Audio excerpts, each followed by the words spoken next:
اعوذ باللہ السمیع العلیم من الشیطان الرجیم بسم اللہ الرحمن الرحیم۔ ایگریمنٹ ٹو سیل کی مختلف لیگل پریپوزیشنز کے حوالے سے کچھ باتیں ہو رہی تھیں، تو یاد رکھیے گا کہ بائر جو ہے جب ایگریمنٹ ٹو سیل کر لیتا ہے، سیلر فوت ہو جاتا ہے اس کے بعد، تو چونکہ وہ جو ایموبل پراپرٹی ہے وہ آگے شرعی وارثان کو انہیرنٹ ہو جاتی ہے، تو شرعی وارثان کے خلاف بھی جو ہے وہ ایگریمنٹ ٹو سیل کو جو ہے وہ اسپیسیفک پرفارم کروا سکتا ہے۔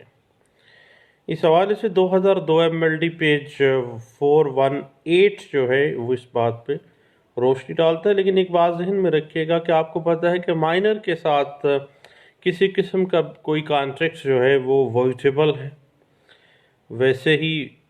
اس کا کوئی معاملہ نہیں بنتا ہے۔ تو جب بھی آپ نے نابالغ سے معاہدہ ایگریمنٹ ٹو سیل جو ہے وہ غیر قانونی کے زمرے میں آئے گا، اور اس حوالے سے 2018 YLR پیج 2691 جو ہے وہ ہمیں انٹرپریٹیشن دے دیتی ہے۔ اور یاد رکھیے گا کہ جب بھی ایگریمنٹ ٹو سیل کی اسپیسیفک پرفارمنس آپ کروانے آتے ہیں تو بقیہ زر ثمن آپ نے عدالت میں جمع کروانا ہوتا ہے، کیونکہ جو بقیہ زر ثمن عدالت میں جمع کروانے سے جو بونافائڈ آسپیکٹ آف بائر ہے وہ ایکسپوز ہو جاتا ہے، نیک نیتی ظاہر ہو جاتی ہے، اور آپ کو پتہ ہے کہ وہ جو ایگریمنٹ ٹو سیل کے اوپر زر ثمن آپ عدالت کے حکم سے نہ صرف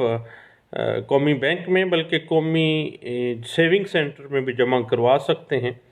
اور جو سیونگ سینٹر کا سے مننے والا جو زر ثمن جو جمع کروایا ہے آپ نے دوران دعویٰ، تو اس میں جو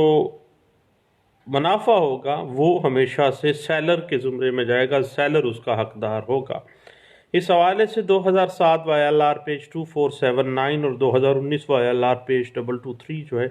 وہ ہمیں انٹرپریٹیشن دے دیتا ہے۔ اسی حوالے سے 2019 YLR پیج 223 جو ہے وہ بھی لیٹسٹ ججمنٹس ہیں جو کل رات کو ہی میرے نظر سے گزری ہیں۔ تو یاد رکھیے گا